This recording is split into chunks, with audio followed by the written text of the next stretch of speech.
তাদেরকে হুমকি দিয়ে তাদের ভোটের অধিকার কেড়ে নেওয়ার পায়তারা যদি চালায়, বাংলাদেশের মানচিত্রে তোমার জায়গা হবে না। মনে রেখো, জুলাই বিপ্লব পরবর্তী বাংলার মানুষ যেভাবে জেগে উঠেছে, জুলাই বিপ্লবের মাধ্যমে বাংলার সাধারণ মানুষ প্রমাণ করে দিয়েছে বিপ্লবের জন্য বড় দল লাগে না, বিপ্লবের জন্য বড় নেতার প্রয়োজন হয় না। বাংলার তরুণ ছাত্র জনতা যেভাবে ঐক্যবদ্ধ হয়েছে, যদি কেউ আবার তাদের অধিকার নিয়ে ছিনিমিনি খেলবার পায়তারা চালায়, তাদের পরিণাম তাই হবে, তাদের পূর্ববর্তীদের পরিণাম।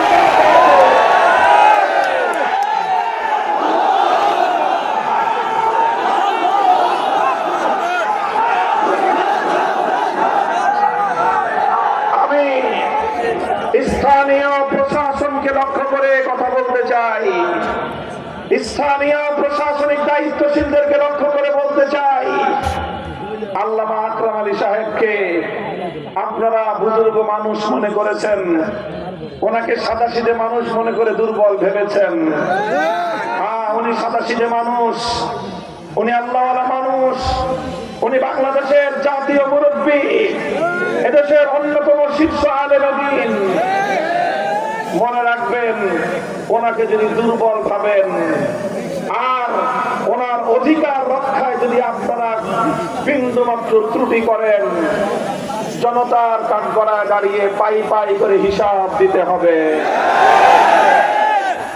বারবার এখান থেকে সংবাদ যায় আমার কাছে, আমরা এই নগরকান্দা সালসা নিয়ে সবচেয়ে বেশি আতঙ্কিত।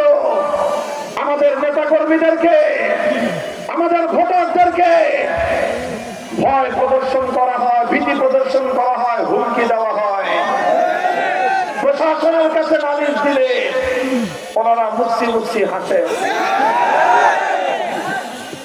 এই এমএন একাডেমির মাঠ আমাদেরকে বরাদ্দ দেওয়া নিয়ে আপনারা অনেক গড়িমসি করেছেন, শেষ পর্যন্ত আমাকে কেন্দ্র থেকে হস্তক্ষেপ করতে হয়েছে।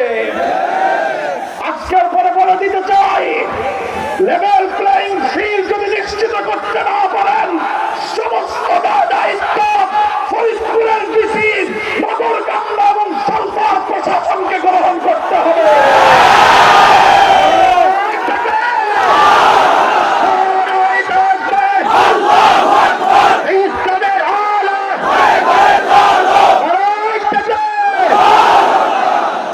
প্রতিদ্বন্দ্বী সব প্রার্থীদেরকে বলি, এই এলাকায় একজন মরহুম আমাদের অত্যন্ত সম্মান এবং শ্রদ্ধার পাত্র একজন জাতীয় নেতার সন্তান নির্বাচনে প্রতিদ্বন্দ্বিতা করছেন।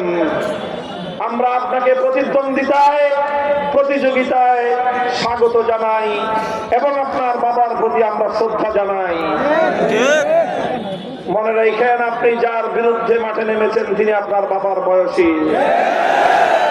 যদি তার প্রতি সম্মান প্রদর্শন করতে না পারেন, পাস করলেও সংসদে ঢুকতে আপনাকে অনেক হিসাব করে ঢুকতে হবে। কাজেই সম্মান জানান, সম্মান পাবেন, শ্রদ্ধা জানান, প্রতি উত্তর পাবেন। আমরা যারা ভালোবাসা দেয়, যারা শ্রদ্ধা জানায়, সহনশীলতা প্রদর্শন করে, তাদের সাথে আন্তরিকতার আচরণ করতে আমরা বদ্ধপরিকর। কিন্তু কেউ যদি আমাদের পথে কাঁটা পিছিয়ে দেওয়ার চেষ্টা করে, সে কাঁটা উপড়ে ফেলার সক্ষমতা আলহামদুলিল্লাহ আমাদের আছে। গুলামি না আজাদি, আজাদি না গুলামি,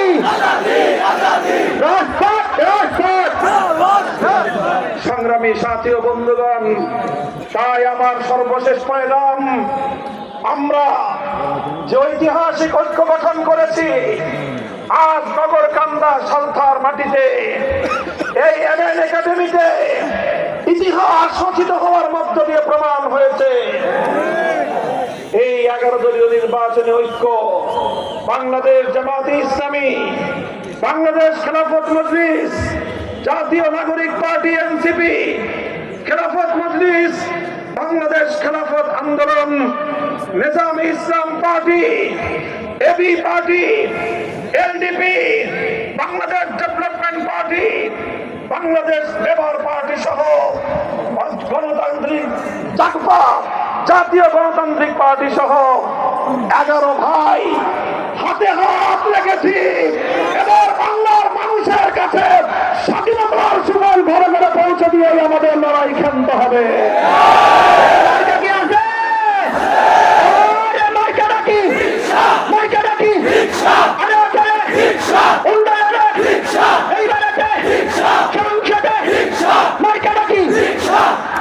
আমি এখানে অন্যান্য আসরের যে সকল ভোটাররা আছেন অথবা আমাদের বক্তব্য যেখানে যেখানে পৌঁছবে, 11 দলীয় জোটের যেই আসনে যেই প্রার্থী যেই মার্কা, সকলকে ঐক্যবদ্ধভাবে নির্বাচনে বিজয়ী করার জন্য মাঠে ময়দানে ঝাঁপিয়ে পড়তে হবে।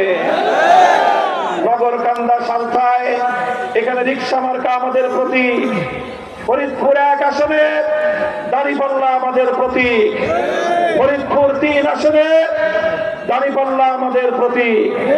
এইভাবে প্রতিটি আসনে আসনে আমাদের যেই সকল ঐক্যবদ্ধ প্রতীক রয়েছে, প্রতিটি প্রতীকের জন্য 11 দলীয় নির্বাচনে ঐক্যজোটের প্রার্থীদের পক্ষে আপনারা এভাবেই হাতে হাত রেখে ঐক্যবদ্ধভাবে মাঠে ময়দানে কাজ করবেন।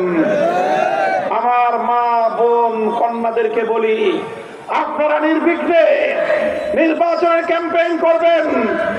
মা বোনদের কাছে ঘরে ঘরে রিক্সা, দাঁড়িপাল্লা, শাপলা, কলি সহ অন্যান্য প্রতীকের দাওয়াত নিয়ে আপনারা যাবেন।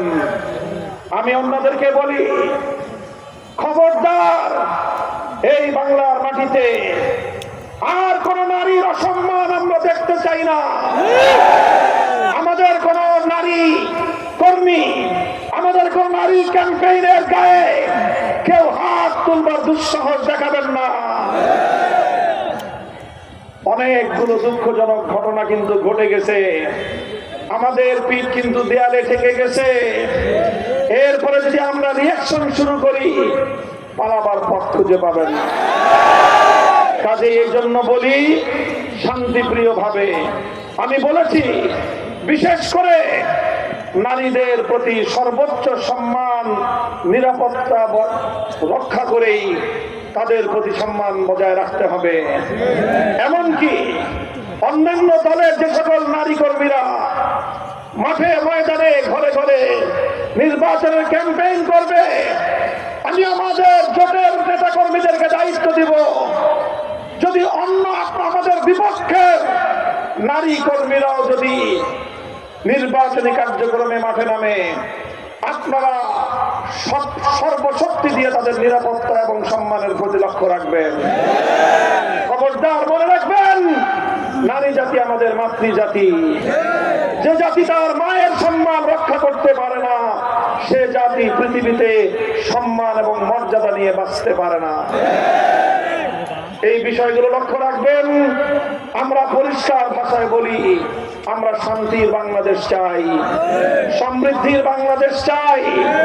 আমরা বাংলাদেশের জুলুম শোষণতন্ত্রের পরিবর্তন চাই। নতুন করে কোন ফ্যাসিবাদ বাংলাদেশের ক্ষমতার মস্তদে আমরা দেখতে চাই না। এজন্য এবারের নির্বাচন শুধু সংসদ নির্বাচন নয়, এবারের নির্বাচন ঐতিহাসিক এক নির্বাচন। এখানে 2টি নির্বাচন হবে একসাথে। কয়টা নির্বাচন? এখানে ব্যালট থাকবে কয়টা? 2টো ব্যালট থাকবে। কয়টা ব্যালট? একটা ব্যালটের মধ্যে প্রতীক থাকবে, রিক্সা থাকবে, ধানের শীষ থাকবে, অন্যান্য প্রতীক থাকবে। এটা হলো সংসদ নির্বাচনের ব্যালট।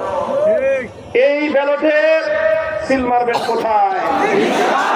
সংসদ নির্বাচনে সিল মারবেন কোথায়? গণমানুষের প্রতীক কি? মুক্তির প্রতীক কি? গন্তব্যে পৌঁছার নিরাপদ যানবাহনের নাম কি?